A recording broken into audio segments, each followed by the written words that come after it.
एक था घना जंगल, जहाँ जानवर एक दूसरे के साथ बहुत प्यार से रहा करते थे। उस जंगल के बीच एक बहुत सुंदर और बड़ा तालाब था। उस तालाब में एक मगरमच्छ रहता था। तालाब के चारों ओर बहुत सारे फलों के पेड़ लगे हुए थे। उनमें से एक पेड़ पर बंदर रहता था। बंदर और मगरमच्छ एक दूसरे के बहुत अच्छे दोस्त थे।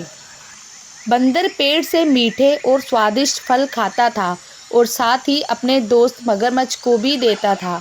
बंदर अपने दोस्त मगर का खास ख्याल रखता और मगर भी उसे अपनी पीठ पर बैठाकर पूरे तालाब में घुमाता था। दिन निकलते गए और दोनों की दोस्ती गहरी होती गई। बंदर जो फल मगरमच्छ को देता था, मगरमच्छ उनमें से कुछ फल अपनी पत्नी को भी खिलाता था। दोनों जन फलों को बड़े ही चाव से खाते थे। बहुत दिनों के बाद एक बार मगरमच्छ की पत्नी ने कहा कि बंदर तो हमेशा ही स्वादिष्ट फल खाता रहता है, ज़रा सोचो उसका कलेजा कितना स्वादिष्ट होगा। वह मगरमच्छ से जिद करने लगी कि उसे बंदर का कलेजा खाना है। मगरमच्छ ने उसे समझाने की कोशिश की, लेकिन उसने नहीं माना और वो मगरमच्छ से रूठ गई। अब मगरमच्छ को ना चाहते हुए भी हाँ बोलना पड़ा। उसने कहा कि वो दूसरे दिन बंदर को अपनी गुफा में लेकर आ जाएगा, तब उसका कलेजा निकालकर खा लेना। इसके बाद मगरमच्छ की पत्नी मान गई। हर दिन की तरह स्वादिष्ट फलों के साथ बंदर मगर का इंतज़ार करने लगा। कुछ ही देर में मगर भी आ गया और दोनों ने मिलकर फल खाए। मगरमच्छ बोला कि दोस्त, आज तुम्हारी भाभी तुमसे मिलना चाहती है। चलो, तालाब की दूसरी ओर मेरा घर है, आज वहाँ चलते हैं। बंदर झट से मान गया और उछलकर मगरमच्छ की पीठ पर बैठ गया।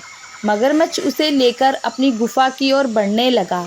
जैसे ही दोनों तालाब के बीच पहुँचे, मगरमच्छ ने कहा कि मित्र, आज तुम्हारी भाभी की इच्छा है कि वो तुम्हारा कलेजा खाए।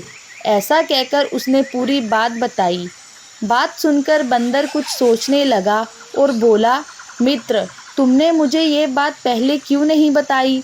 मगर ने पूछा, क्यों मित्र, क्या हो गया? बंदर बोला कि मैं अपना कलेजा तो पेड़ पर ही छोड़कर आया हूँ। तुम मुझे वापस ले चलो तो मैं अपना कलेजा साथ में ले आऊँगा। मगरमच्छ बंदर की बातों में आ गया और वापस किनारे पर आ गया।